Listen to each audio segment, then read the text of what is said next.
Bonjour, je vais corriger l'exercice 3 du TD12. Donc cet exercice, je l'ai déjà corrigé avec vous. Je fais juste, je le remets un peu au propre. Donc vous avez un coin de table et vous avez une balle qui est posée vraiment sur le bord. Et donc cette balle va forcément, comme c'est une position d'équilibre instable, cette balle va forcément finir par terre. D'accord? Et ce qu'on vous demande, c'est premièrement l'angle à partir duquel ça commence à glisser. Et puis, et enfin, pour quel angle la balle quitte la table. Donc, je vais commencer par répondre à la première question. Donc, pour répondre à ce genre de questions, j'ai envie de dire, il faut appliquer toutes les lois que vous connaissez, le PFD, le théorème du moment cinétique, parce que cette fois-ci, on a un solide en rotation. Je vais faire le schéma un petit peu plus grand. J'ai ma balle qui est ici. Et je vais tracer la balle déjà un petit peu en train de tomber. Donc ce point-là, ça c'est le barycentre de la balle. Donc si je prends, et ça fait ça, ça, ça. Voilà, je vais essayer de tracer un cercle qui ressemble, qui est pas trop mal. Voilà, ça c'est ma balle. Le barycentre, le coin de la table. Ce point-là est fixe, en tout cas au moins au début, ça on en est certain. Et donc ce point, je l'appelle O. Et je vais me donner un repère.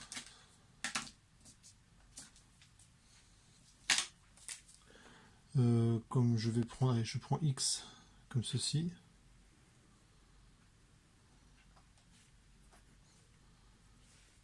Y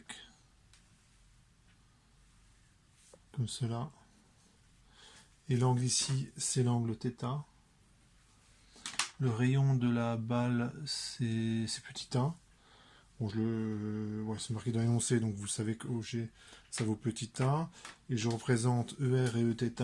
Donc en fait, j'ai posé la base cylindrique. Eθ est dans le sens des θ croissants. Et on a ceci.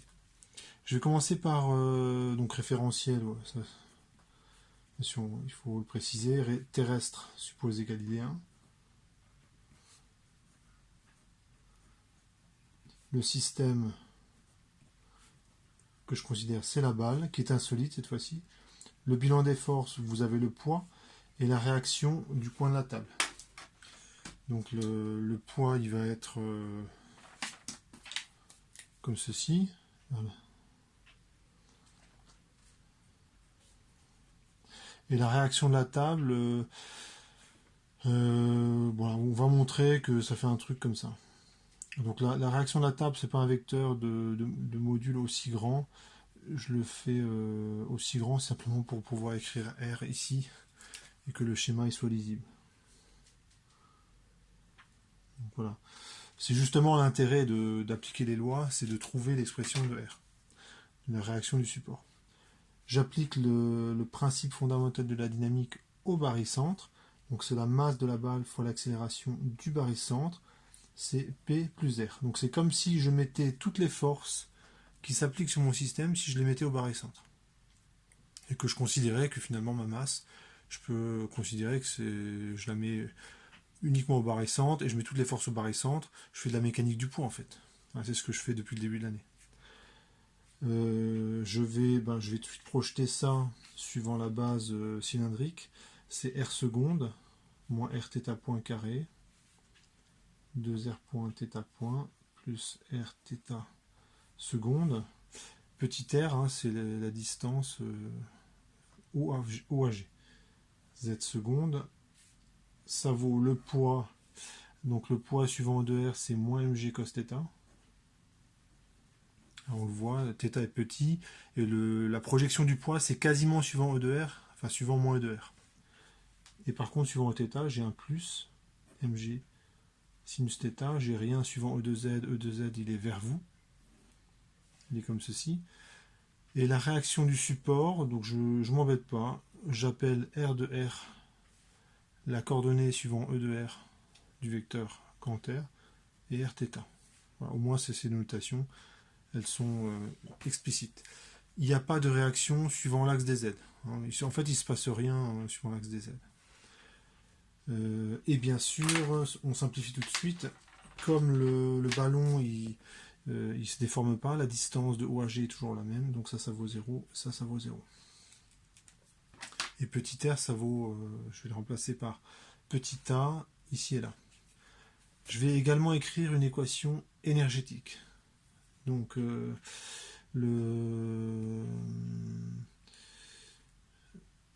et le théorème du moment cinétique. Moi, je vais commencer par le théorème du moment cinétique. Donc là, ce que j'ai écrit, c'est le PFD appliqué aux barycentres. J'applique le théorème du moment cinétique. Donc, à votre programme, je ne dois appliquer que le théorème du moment cinétique suivant un axe de rotation fixe. C'est-à-dire que la balle, elle roule sans glisser autour du point O. Et dans ce cas-là, vous avez la balle qui tourne autour de cet axe de rotation qui est bien fixe. Et dans ce cas-là, on a le moment d'inertie calculé au point O. Et il s'appelle le J2, d'après l'énoncé. Voilà. Donc je prends les notations de l'énoncé. J2, c'est le moment d'inertie calculé par rapport à un axe qui est perpendiculaire à la feuille et qui passe par O. Θ seconde, c'est égal au moment de toutes les forces qui agissent sur le système. Le moment de la réaction du coin de la table, c'est 0. Pourquoi? Parce que si vous appliquez la formule du moment de grand R, ça fait O, parce que la force s'applique en haut, et donc ça fait le vecteur nul, vectoriel R, et ça fait encore 0. Donc le moment de la réaction, il est nul. C'est comme si je vous demandais d'ouvrir une porte, et vous avez le droit que de toucher le gond de la porte, c'est-à-dire là où est l'axe de rotation. Donc je vous souhaite bon courage pour arriver à faire ça. Vous n'arriverez pas à faire tourner la porte. Le moment du poids, ça va être mg fois le bras de levier qui est ici, donc A sinus θ. Il faut juste ajuster le signe. Le poids tel qu'il est là, il va avoir tendance à faire tourner le solide dans le sens trigonométrique, xy. Donc ici c'est un plus. Alors si je veux vraiment faire les choses proprement, c'est OG vectoriel mg scalaire u2z. Donc je vous laisse faire le calcul, ce calcul-là, ça donne ça.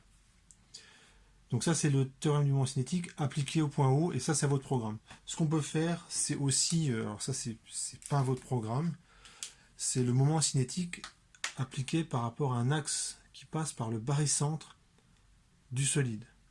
Il se trouve que quand on fait ça, eh ben, la formule qu'on va écrire, ça ressemble beaucoup au théorème du moment cinétique par rapport à un axe fixe.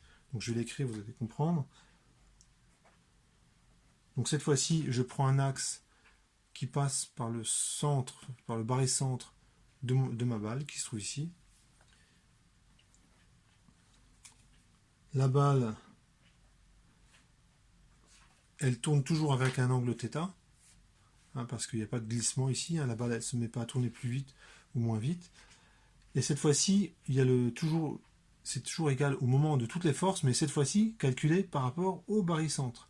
Et cette fois-ci, c'est le poids qui a un moment nul. Le poids ne fait pas tourner la masse ni dans un sens ni dans l'autre, parce qu'il s'applique au barycentre. Et donc ici, vous allez juste avoir le moment de la réaction du coin de la table. Donc ça fait GO. Alors comme j'applique le théorème du moment cinétique par rapport au point G, donc cette fois-ci je prends tous les vecteurs qui partent du point G, GO, vectoriel R, scalaire U2Z. Et c'est égal, et je l'écris en rouge.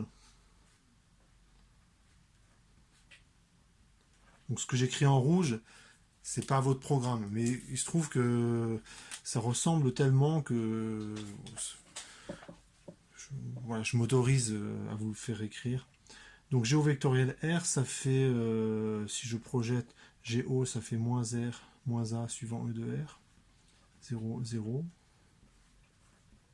Vectoriel, le vecteur R, c'est R suivant R, E de R, R θ, suivant E θ, 0 suivant EZ. Scalaire, EZ. Bon, faites pas attention, des fois je mets U, des fois je mets E, UZ, EZ, pour moi c'est la même chose. Je ne calcule que la coordonnée suivant Z parce que ça sert à rien de calculer les autres, parce que avec le scalaire EZ, je vais prendre que la coordonnée suivant Z. Et ça fait quoi? Ça fait moins A R de θ suivant E de Z. Ouais, c'est ça. Donc, lorsqu'on applique le théorème du moment cinétique au barycentre, par rapport à un axe qui passe par le barycentre, ça fait ça. Et moins A R θ. Effectivement, quand on regarde, Rθ il est négatif. Hein. Si je regarde ce vecteur R, sa composante suivant θ, elle va être négative. Avec le moins qui est là, ça fait quelque chose de positif. Effectivement, cette force-là a tendance à faire tourner la balle dans ce sens-là. Hein, c'est comme si, imaginons, le stylo c'est ma balle. Donc si je pousse comme ça, ça tourne bien dans le sens, dans ce sens-là, dans le sens trigo. J'écris un argument énergétique. Hein, donc en fait, j'écris tout ce que je peux écrire, je l'écris quoi. Énergie. Alors l'énergie mécanique se conserve. L'énergie mécanique se conserve. Pourquoi? Parce qu'il n'y a pas de glissement, donc ça frotte pas, donc il n'y a pas d'énergie dissipée par frottement. L'énergie mécanique du système, ici, là encore, ça dépend du point de vue. Si je considère le solide qui tourne par rapport à ce point-là, ça fait J de θ point carré. Ça, c'est l'énergie cinétique de rotation. Et il n'y a que de la rotation par rapport à ce point-là. Plus l'énergie potentielle de pesanteur. Et ça vaut mg petit a cosinus θ. Et a cos θ, donc c'est l'altitude du barycentre. Hein, vous regardez le schéma. Un petit r, c'est égal à petit a. Et si je fais a cos θ, je vais projeter le vecteur OG sur l'axe vertical qui ici est x et qui est ascendant, donc c'est un plus. Et ça, c'est égal à l'énergie mécanique initiale, donc initialement, c'est mga. Et la balle, elle n'a pas de vitesse lorsqu'elle commence à tomber. Je peux aussi écrire la même chose, mais cette fois-ci, au barycentre. Bon, il se trouve que dans ce cas-là, on va trouver la même chose. Donc je vais l'écrire, mais ça, c'est l'équation que je vais écrire, en fait, je l'ai déjà écrite. Lorsque donc je l'écris en rouge, lorsque je travaille au barycentre,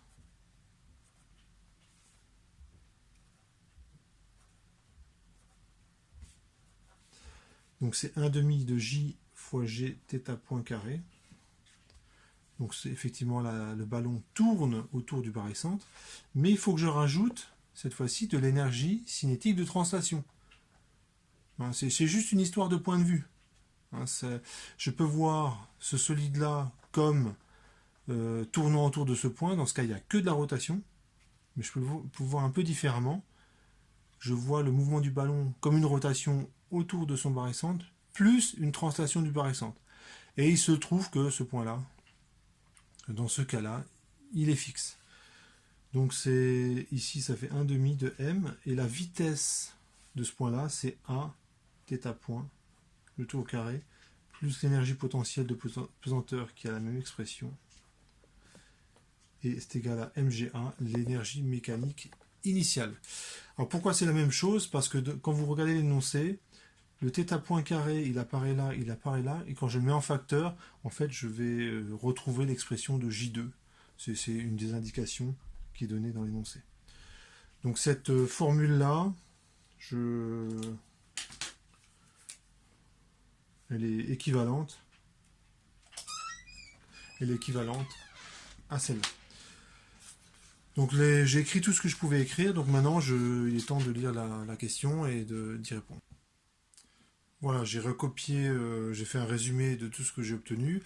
Donc je précise que cette relation, le théorème du moment cinétique appliqué aux barres centres, donc c'est hors programme, mais bon, ça ressemble tellement à ce qu'on peut écrire lorsqu'on l'applique autour d'un axe de rotation fixe que ici je l'ai quand même écrit. Se cache quand même derrière cette mise en équation le fait que la balle ne glisse pas lorsqu'elle est sur le coin de la table. Dès que la balle va commencer à glisser, vous avez la relation, en fait on va avoir besoin d'un deuxième angle, il faudra lui trouver un nom, qui va correspondre au mouvement de rotation de la balle qui va être différent de l'angle θ qui repère la position du barycentre. Donc ça se voit pas trop quand on écrit toutes les équations, mais c'est dedans. Maintenant, je vais exprimer R de R et R de θ. Et une fois que j'ai fait ça, je vais pouvoir, en supposant un frottement solide, voir à quelles conditions ça commence à glisser. Alors, pour avoir θ point carré, ce que je peux faire, c'est l'isoler là-dedans et le mettre là-dedans. Et du coup, j'aurai l'expression de R de R qui va, la composante suivant petit e de R, de la réaction du coin de la table. Pour avoir R de θ, il me suffira de prendre θ seconde et de le réinjecter là-dedans.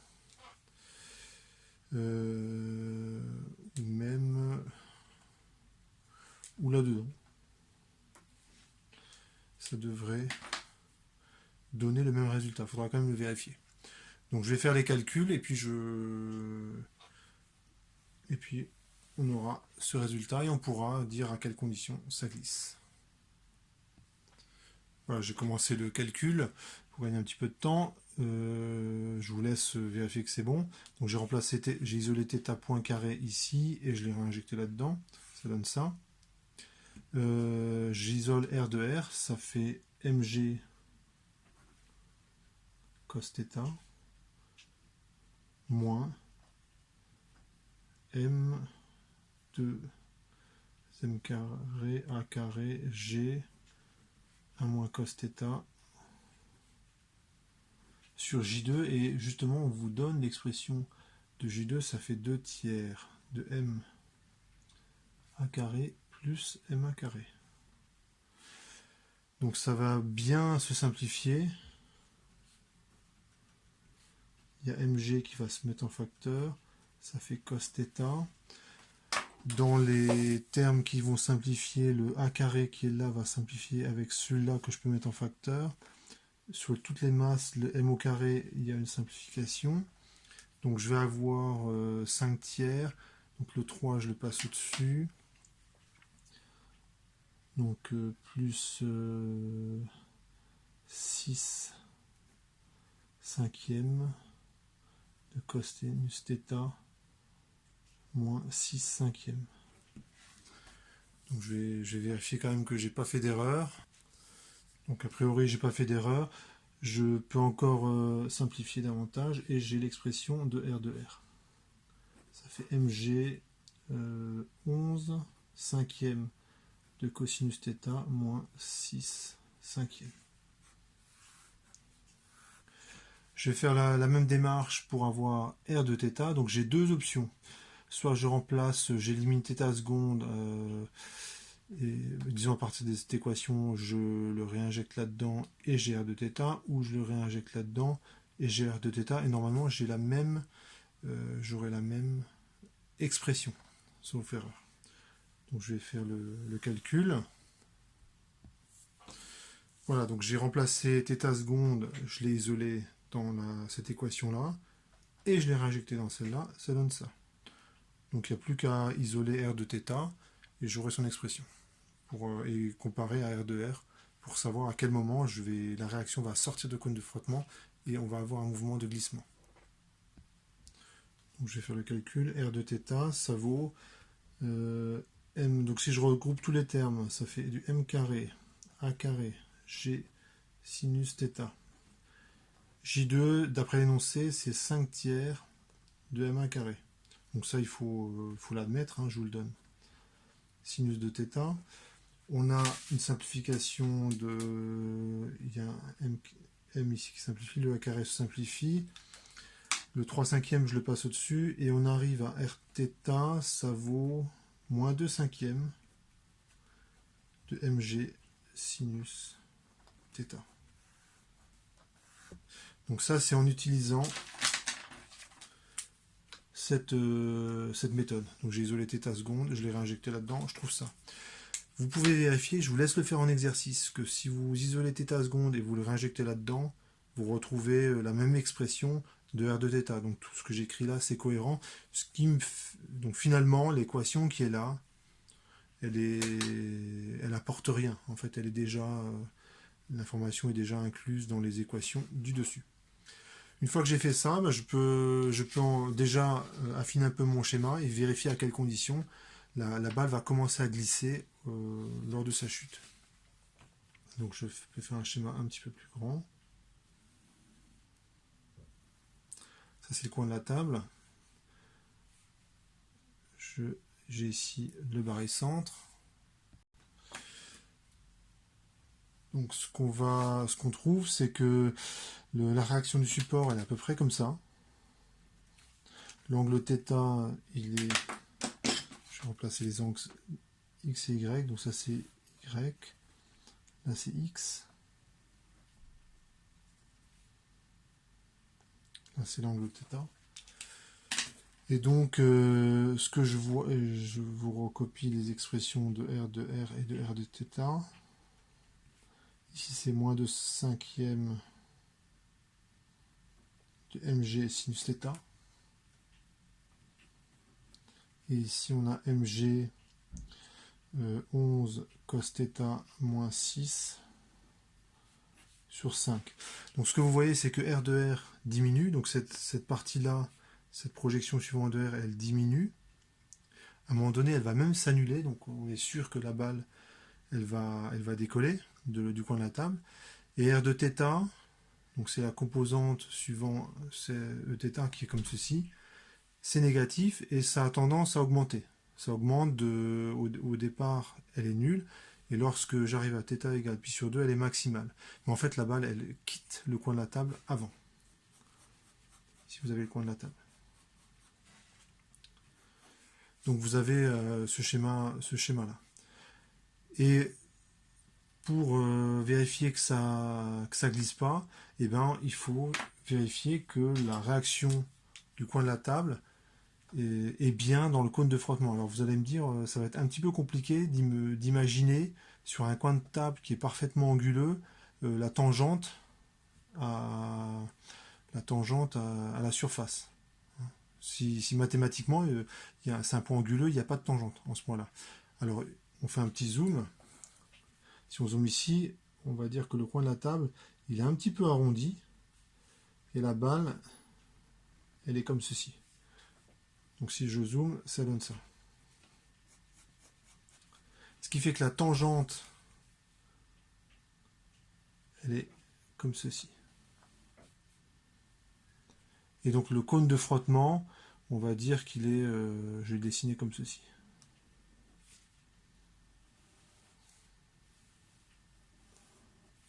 Donc tant que le vecteur R il est strictement inclus dans le cône, ça glisse pas, et dès qu'il prend appui sur le cône, ça glisse. Donc on a glissement lorsque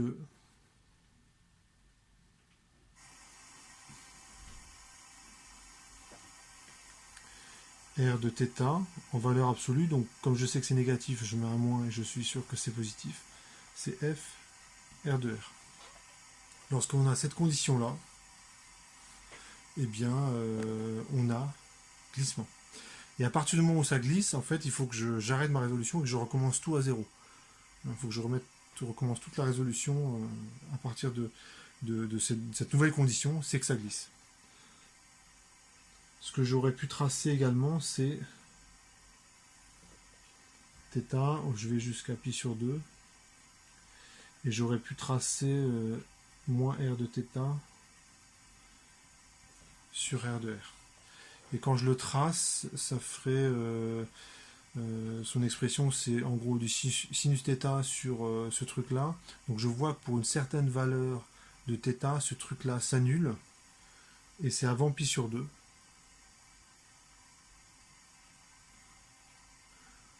On va l'appeler θ, allez, pour θ0. Pour θ0, on a R de R qui est égal à 0. Donc ce 11 cosinus θ0 moins 6, ça vaut 0. Et donc ce paramètre-là, je sais qu'il tend vers l'infini. Et moins R de θ est nul lorsque θ vaut 0. Donc la courbe que je trace, elle va ressembler à ça. Ici, vous avez une asymptote verticale. Ça fait une courbe qui, en gros, est comme ceci. Donc je suis sûr et certain qu'à un moment donné, ça glisse. Je vais avoir glissement. Quelle que soit la matière dont est faite la balle, à un moment donné, ça glisse. Ici, je représente le coefficient de frottement. Quelle que soit sa valeur, il y a forcément un moment donné où la courbe moins R de θ sur R de R le dépasse. Et donc, à partir de cet angle, que j'appelle θd, alors si je voulais vraiment sa valeur, il faudrait que je fasse cette résolution. Je remplace R de R là-dedans, R de θ là-dedans, et puis je fais la résolution, et je trouve la valeur de θ qui va bien.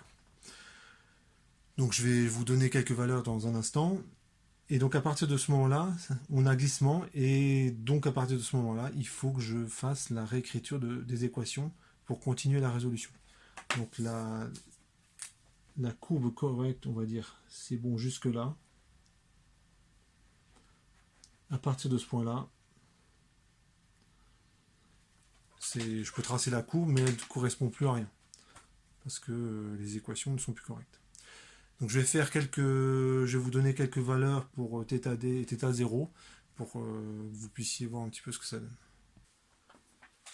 Voilà, j'ai fait les calculs pour trouver θg. Alors je me suis trompé, je l'avais noté θd, mais en fait c'est θ glissement à partir du moment où la balle glisse. On fait les calculs, c'est lorsque la réaction tangentielle en norme sur la réaction normale est égale à f. Donc vous faites les calculs, il faut résoudre ce truc-là. Et c'est une équation qu'on peut résoudre exactement. C'est un sinus plus un terme en cosinus égal à une constante. On sait que quand on a du cosinus et du sinus, on peut le mettre sous la forme ce truc-là, cosinus de l'angle θ moins θ0, où θ0 vaut ceci. Donc je vous laisse revoir par vous-même ce calcul-là. θ0, c'est toujours la même chose. Ça vaut 57 degrés. Et quand on trace... allez, je vais tracer θ glissement en fonction du coefficient de frottement. Alors si je prends un coefficient de frottement qui vaut 0, ça veut dire, par exemple, vous imaginez une balle qui est en forme, qui est une balle de glace, donc c'est quelque chose qui glisse vraiment très bien. Vous la mettez sur le coin de la table, en fait, ça va tout de suite glisser. Donc le θ glissement est nul. Et lorsque vous prenez à l'inverse une balle en caoutchouc, quelque chose qui est vraiment qui frotte bien, θ glissement va tendre vers θ0. Donc θ0 c'est à peu près 57 degrés.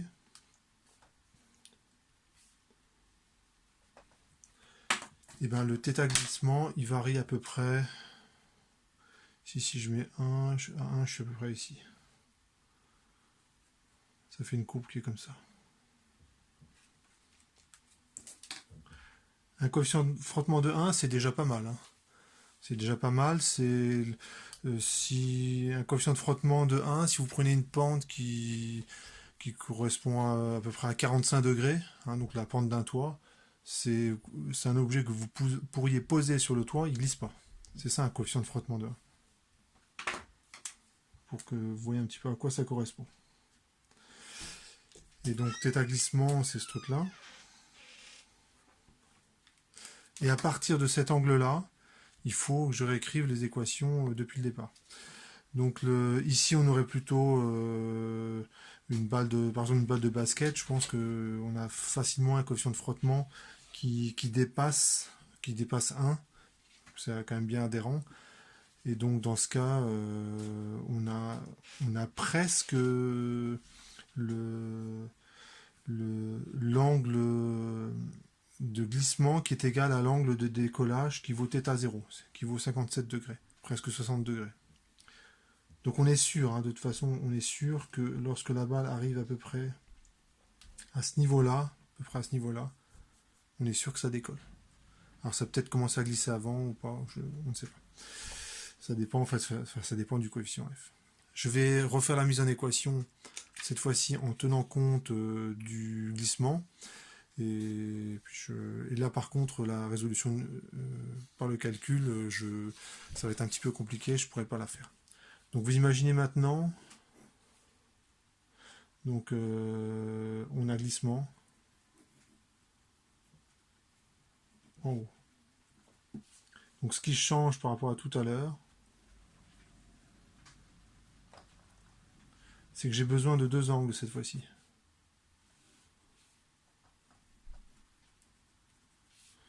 J'ai besoin d'un angle pour repérer la position du barycentre, c'est l'angle θ. Et j'ai besoin d'un autre angle pour repérer, alors je vais l'appeler phi, pour repérer la position de la balle. Parce que la balle maintenant, elle tourne par rapport, ça glisse en ce moment-là. Et je vais écrire tout ce que je peux écrire. Le bilan des forces, c'est le même. Il y a la réaction du support, le poids. Donc là, il y a des équations qui ne sont pas modifiées. C'est celles qui correspondent au PFD. Donc je les recopie.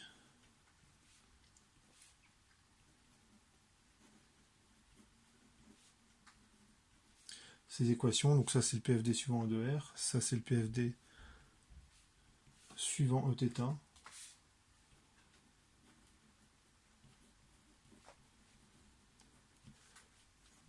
Le théorème du moment cinétique, je ne peux plus l'appliquer en haut parce que le point haut, comme on a un glissement, le point fixe de la balle, il est certainement pas au point haut. Il doit être quelque part, certainement entre le point O et le point G. Et donc, je ne peux pas écrire le théorème du moment cinétique par rapport au point O. Donc, je suis obligé d'écrire une équation qui reprogramme, c'est-à-dire d'écrire le théorème du moment cinétique par rapport au barycentre. Et ça fait ceci. G de G, ça vaut θ, alors c'est phi, puisque cette fois-ci l'angle qui définit la rotation de ma balle par rapport au barycentre, c'est phi. Donc c'est J de G phi seconde. C'est égal à moins A R de θ. Donc c'est la seule force qui exerce un moment par rapport au barycentre, c'est la réaction du coin de la table. Je ne peux plus écrire d'équation énergétique parce que cette fois-ci j'ai de la dissipation, ça frotte. Donc finalement il faut que je me débrouille avec ça. Et quand je vais juste vérifier que j'ai assez d'équations par rapport au nombre d'inconnus pour résoudre, au moins numériquement, mon système. Alors, il me manque une équation. Si je regarde, j'ai comme inconnu, j'ai θ, j'ai phi, j'ai R de R et R de θ. Or, là, je n'ai que trois équations. Donc clairement, il m'en manque une. En fait, l'équation qui me manque, c'est d'écrire qu'on a glissement, c'est-à-dire la norme de Rθ. Donc certainement que Rθ est négatif, donc je pourrais mettre moins Rθ sur R de R. Ça vaut le coefficient de frottement. Donc cette fois-ci, j'ai mes quatre équations, quatre inconnus. Donc les inconnus, c'est R de R, R de θ, θ et phi. Donc je peux résoudre un tel système. On pourrait le faire numériquement. Ça doit être très carrément jouable. Enfin, numériquement, c'est sûr, on peut le faire. Est-ce qu'on peut le faire analytiquement? Je vous dis ça dans un instant. Voilà, donc j'ai les quatre équations, quatre inconnues. On peut faire une résolution numérique. À la main, ça me semble un petit peu compliqué pour trouver un résultat. Donc il faudra se contenter, dans ce cas-là, si on veut vraiment aller jusqu'au bout, se contenter d'une résolution numérique. Voilà pour cet exercice.